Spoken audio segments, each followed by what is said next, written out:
الحمد للہ رب العالمین والعاقبۃ للمتقین والصلاة والسلام علی سید الانبیاء والمرسلین۔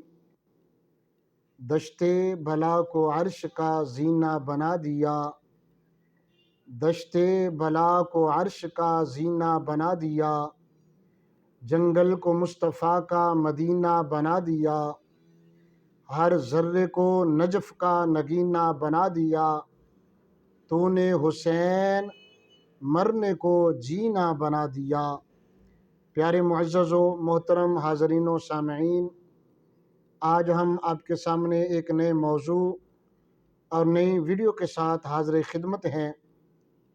چونکہ محرم الحرام کی آمد ہو چکی ہے اور ان ایام میں کثرت سے شہدائے کربلا کا ذکر پاک کیا جاتا ہے، جو کہ ہمارے لیے باعث اجر و ثواب ہے، اور اہل ایمان بڑی محبت سے بڑے پیار سے شہدائے کربلا کا ذکر پاک کرنا اپنے لیے بہت بڑی سعادت سمجھتے ہیں، اور ہم بھی موقع اور موضوع کی مناسبت سے چند جملے چند الفاظ لے کر آپ کی خدمت میں حاضر ہیں۔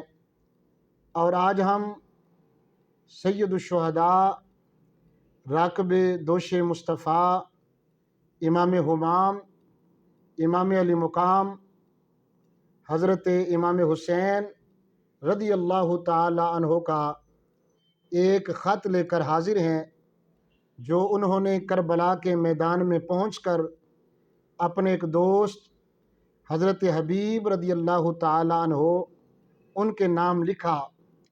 آج کی ہماری ویڈیو حضرت امام حسین رضی اللہ تعالی عنہ کے اس خط کے ساتھ منسوب ہے۔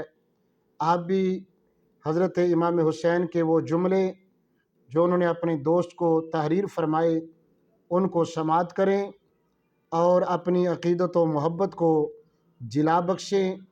حضرت امام حسین رضی اللہ تعالی عنہ نے اپنے دوست حضرت حبیب کے نام جو خط لکھا وہ آپ کے سامنے حاضر خدمت ہے۔ حبیب، سلام ہو تم پر، شاید تمہیں معلوم نہیں کہ ہم 2 محرم سے کربلا پہنچ چکے ہیں۔ میرے ساتھ اس عالم غربت میں میرے اہل خانہ اور بچے بھی ہیں۔ ہمیں چاروں طرف سے دشمنوں نے گھیر لیا ہے۔ اگر بے وطنوں کی مدد کرنا چاہتے ہو تو عصر عاشور سے پہلے کربلا پہنچ جانا، ورنہ عصر قیامت ملاقات ہوگی۔ والسلام، تمہارا بچپن کا ساتھی حسین بن فاطمہ۔ یہ وہ عین عبارت ہے حضرت امام حسین کے خط کی جو انہوں نے اپنے عزیز دوست کو لکھا، حضرت حبیب رضی اللہ تعالی عنہ کو۔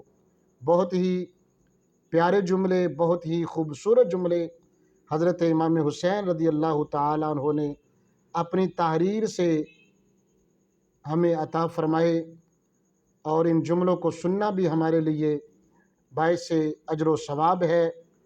اور ثواب کی نیت سے ہماری اس ویڈیو کو اپنے تمام دوستوں سے شیئر کریں، اور صدقہ جاریہ سمجھتے ہوئے ہمارے اس چینل کو لائک کریں، سبسکرائب کریں، تاکہ ہماری آنے والی ہر نئی ویڈیو آپ تک پہنچے اور اس سے فائدہ حاصل کریں۔